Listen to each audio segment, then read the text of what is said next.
Yung SONA, kinakailangang hindi maging sana. Kasi po, state of the nation yun, hindi po yun para sa hinaharap, kundi sa mga nagawa. Ang overall theme ng SONA ay mas marami yung sana. Sana po, nadinig natin, no, ang kanyang stand. One, pagsabihan ang Kongreso na huwag gagalawin ang magiging budget ng presidente. Huwag pakikialaman, huwag dadagdagan, huwag babawasan. I did not hear that. Hindi ito sana. Ang dineliver kahapon ay isang kasonangalingan. Kasonangalingan. Ang dami kong nilistang kasonangalingan dito. Oh. Yung recent SONA po ng Pangulo, ano po ang naging take ng PDP? Pangunahan na po ng ating pong minamahal na Senador Jimmy Bondo, ang ating EBP. Sir? Yung SONA, kinakailangang hindi maging sana.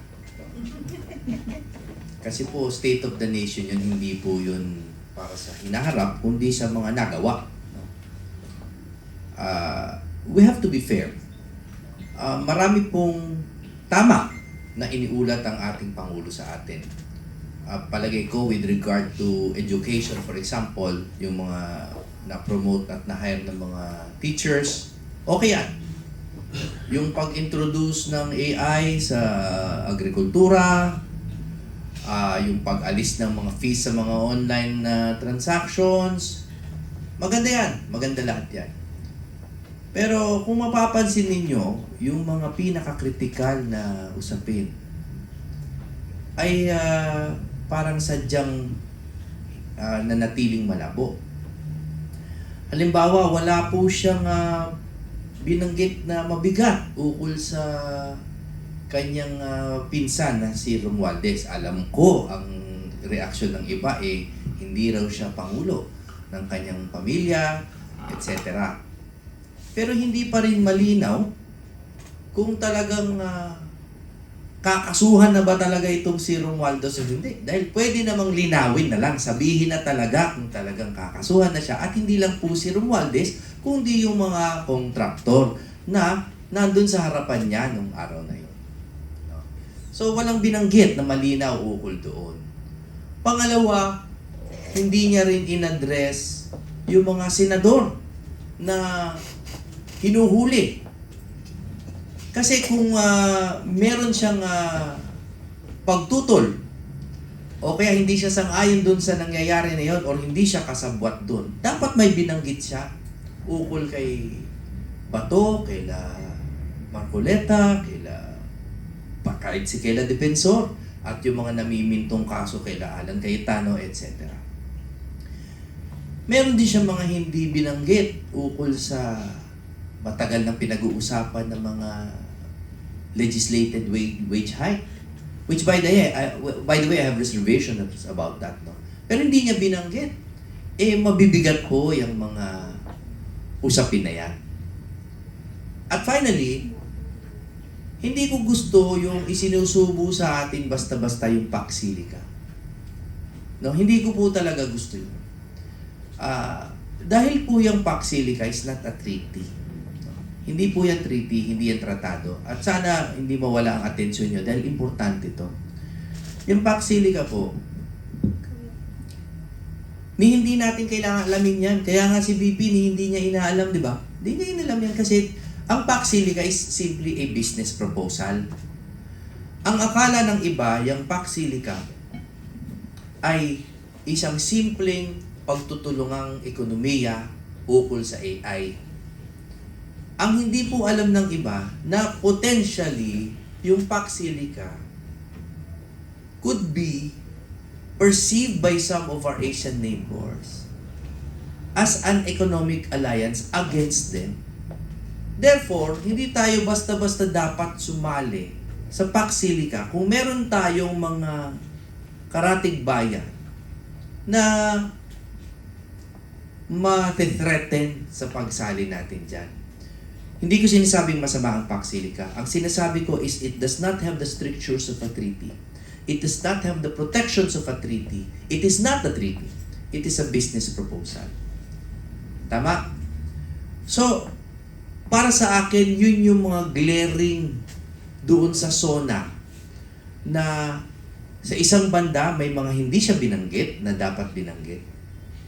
At pangalawa, yung binanggit naman niya, tulad nga nung PAC Silica, ay parang hindi pa naman nakukonsulta yung buong bayan, ay parang inihahain na as a kumbaga a foregone conclusion na parang sure na yan mangyayari na yan. Marami pa ako masyadong thoughts about the SONA. Pero for now, ang overall theme ng SONA ay mas marami yung sana. Yun lang. Maraming salamat, Attorney Jimmy. Also, tama ba yun? Sana. Kaya nga dapat, ang ating pong paninindigan ay makinig sa mga pangako at mga nilalatag. Ngunit sana, totoo. Tama ba yun? But anyway, ngayon naman po, para kay Attorney Yvette Contacto, actually, ang nasagot na ni Ka Jimmy, sabihin ko pala dapat kay Ka Jimmy, bilang EBP or EBP, ano ba ang posisyon ng EBP office sa mga prioridad ng SONA? Pero mas malinaw yung paglatag niya na ang SONA dapat hindi po sana. So, hindi naman nila in-spell yung SONA ng sana. Buti naman, baka in-AI din niya. Alam niyo mga kababayan, maraming nakakatawa na mga usapin, na mga naririnig tayo sa mga nilalatag sa kaliwat kanan. Pero ngayon na po ang dating ng mga usapin sa kaliwat kanan, hindi na po nakatutuwa, nakakakilabot. Kasi ang lagi na lang biktima dito, ang mga Pilipino umaasa sa makatotohanang solusyon sa mga problemang kinakaharap ng ating bayan. At ngayon, Attorney Yvette, ano po ba yung dapat bantayan natin sa legal at governance po ngayon? At this stage kasi, this is already the 5th SONA, no? Ng ating Pangulo, no? Isa na lang. Pero, etong pang-5 kasi na to, dapat nag-build up na no? Yung mga gains, ano man yung mga naging accomplishments ng current administration. Yun, personally, yun ang hinahanap ko. 5 years na po natin silang sinusweldohan. Ano ang resibo? Yun ang inaantay natin. But ang lumalabas, ang naging report na na naging tanyag as their accomplishments, number 1, in terms sa education, meron na daw pong lapel na microphone sa mga teachers. And if you will care to look at the budget, aabot ho yung lapel na yon up to almost 500 million worth, no? For almost 800,000 teachers po yata, 800,000 pieces. And yet, walang document supporting that. Yun ba talaga ay nakaabot? But it was reported as an achievement. Second, ano yung isang pinagmalaki? Etong pagkukulture ng enoki mushrooms. Enoki mushrooms. Ganon ka simple. Hindi varied yung economic reforms para masustain yung livelihood ng ating mga kababayan except for this small sector ng pagre-raise ng enoki mushrooms. And also yung Country. Yung Naging mushroom country. Naging mushroom country tayo. 1 peso terminal fees, yung single electric ferry, borrowed rocket, no? Masyadong maliit, and then hindi naglarawan paano na build up yung 5 years na nandito sila nakaupo. That one to me speaks about governance, no? When you do not have the numbers to show to the Filipino people, you come up with this small things na hina-highlight mo on your SONA. We're expecting greater things from our president, being the father of the family, nagkulangan po ako, no, in terms of governance, ano ang state ng ating law and order? Meron po ba kayong nadinig? Kasi I stand corrected, no? Kung meron po kayong nadinig.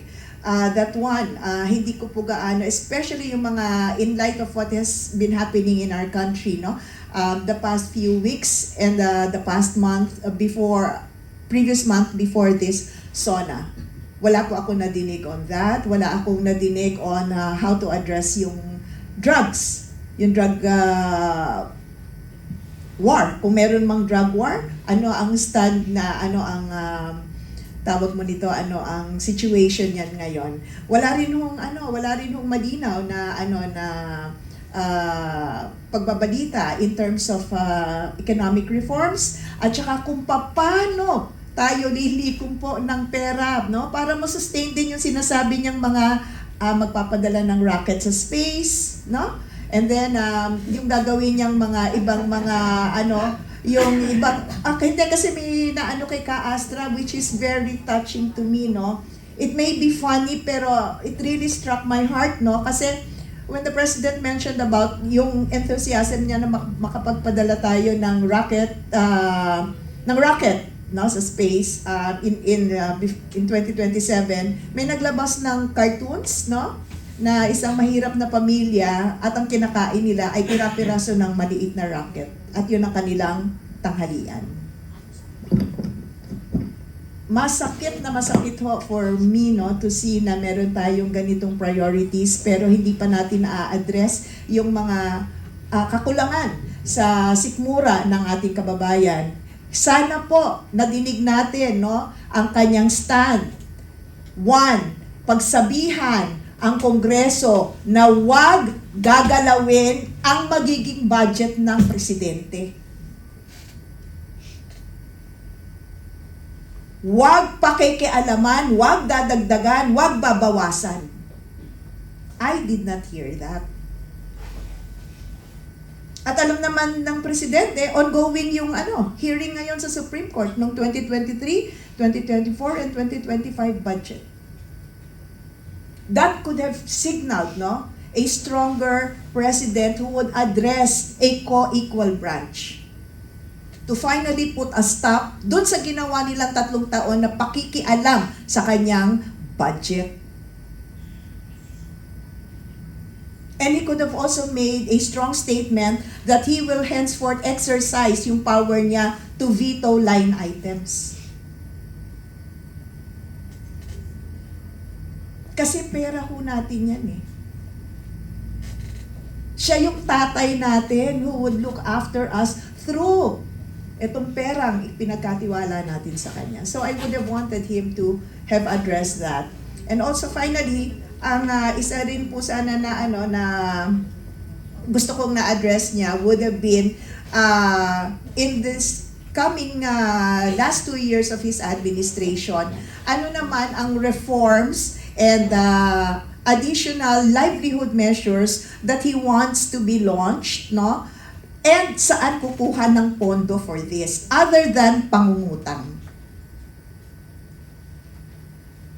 I would have wanted to hear from him paano tayo magiging self-sufficient in the last 2 remaining years para hindi na ho mabigatan ng ating taong bayan sa mga susunod na utang. I would have wanted to hear more for what is in store for our students simula K1 hanggang sa kolehiyo. At ano rin ang kanyang panukala pagdating sa health reforms na talagang magugulat ka. Social services po, no? These are very dear to us, lalo na dito sa PDP Laban. We come from our party principle of the poorest first, the poor second. So yung mga panukalang ganon, yun sana po ang gusto ko pang narinig. Ano ba ang dapat, ano pa ba ang ibibigay mo sa nararating na 2 taon na lang ng iyong termino para dun sa pinakamahihirap sa ating bansa. So yan, Kapen. Maraming salamat, Attorney Yvette. Masyadong daman-daman namin ang iyong nararamdaman. Parang, lalaban tayo, hindi tayo susuko. tuloy-tuloy lang to. At ngayon naman po, ibalik natin ang mikropono upang magkaroon naman ng pagkakataong makasagot si Kaasya. Kaasa membership, ang mensahe ng SONA. Hihiramin ko yung salita ni Attorney Topacio, yung ating deputy spokesperson. Hindi ito sana. Ang dineliver kahapon ay isang kasonangalingan. Oh, di ba? Kasonangalingan. Ang dami kong nilistang kasonangalingan dito. Oh, number 1, sinabi niya na available at ready yung 20 pesos na bigas. Uy, bumalik na naman tayo sa 20 pesos na bigas. Uy, BBM, di kaya yata pumunta sa mga kadiwa mo, walang mga available na 20 pesos na bigas. At kung magko-compute ka in the remaining 2 years na magbibigay ka ng 20 pesos na bigas, kung ano yung nito, equivalency nito in Philippine peso. So, isa na tong kasonangalingan, wala pong 20 pesos. Kung meron man, may bukbok na 20 pesos. Ayan! Pangalawa, sabi niya, muntik ng mabulsa na pera. Napigilan daw yung muntik ng mabulsa na pera. Uy, hindi kasi ninyo binulsa yung pera. Minaleta-maleta nyo at ipapasakay nyo na sa racket. Doon kayo magtatayo sa space, no? Kasi hindi nila madala sa ibang bansa yung pera ngayon eh. Kaya doon na lang, iraracket na lang. Nakakatawa ka naman. Ang dami nang nawalang pera tapos sasabihin mong muntik lang, muntik-muntikan. O, di ba? Grabe yung sinungaling. Ano ba tong number 3 ko dito? Yung systems loss daw. Ako, I would like to give my salute to Senator Marcoleta, no? Kasi siya talaga itong naglumalaban tungkol sa pagbaba ng kuryente. Ngayon, inagaw ni BBM. And by the way, happy birthday to Senator Rodante Marcoleta. Kakaiba man yung pag-celebrate mo ng birthday ngayon kasi nasa kulungan ka, pero nais kitang saluduhan especially sa paglalaban mo about sa pagbaba ng kuryente. Pero nakakatawa kasi generic masyado yung kanyang sinabi na tatanggalin na natin yung systems loss, yung EVAT. Tapos, nakita niyo ba yung interview ni DOE Secretary Garin? Sobrang hirap-hirap siya mag-explain kung paano niya i-explain paano gagawin yung pagbaba ng EVAT at saka ng systems loss. Tapos ang sinabi ni Garin, ang bababaan lang daw, syempre kasi galing ako sa Department of Energy, di ba? Ang bababaan lang daw na EVAT ay yung covered under systems loss. So, di ba, kung hindi ba naman ito kasunangalingan na you are over-promising something which is not doable para sa mga mo, at syempre, paano kayo maglalabi itong mga kuryente, Sigurado ako yung mga oligarchs, kaya palakpakan yung mga congressman doon kasi baka may lobby money. Baka lang hindi ko kayo hinuhusgahan kaagad para hindi matupad yung kasi di ba anong sabi ni Lian Liviste, kailangan babaan nyo yon ng 10%. So is that doable? Is that doable siya? Pero kaya nyo bang banggain yung mga oligarkiya na siyang nagkokontrol sa ating langis at sa ating kuryente at sa ating tubig? Grabe na tong nito, no? Pang-apat na kasunangalingan sa 2027 daw, lilipad na yung rocket. Hindi pa nga natapos yung train doon sa Mindanao. Hindi pa nga natapos yung train doon sa Sa lupa, sa ilalim ng lupa. train natin, yung sa Bicol, yung subway natin, hindi pa nga natapos. Tapos, in 1 year's time, you can launch already a rocket. Ang galing talagang lumipad sa alapaap ng ating presidente. Nasa alapaap! Ang lakas ng asarin mo. Ano ba yung kaso na ngalingan? Kasi ito, itatanong ko to sa ating mga, sa ating mga abogado din mamaya. Kasi, Sabi niya doon, nag-address siya, di ba? One of the things that you should do first before calling the joint session in order ay ensure that there is a quorum. Oo, walang quorum yung Senado kahapon. Binoykot siya ng majority of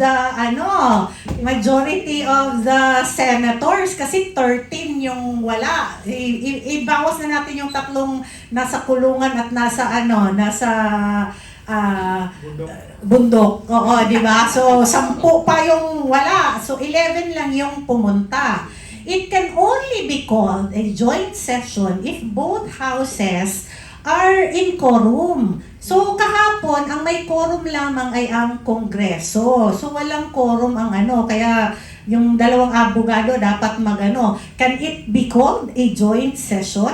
And can the SONA delivered by the President be accepted in the records of the Senate considering na hindi naman nag-constitute ang Senate during the joint session? What was only constituted was the House of Representatives. So, session iyon ng House of Representatives, hindi yun joint session, para klaro tayo. At pang-anim na kaso ng ngalingan, kasi nga hirap na hirap silang mag-explain kung anong gagawin.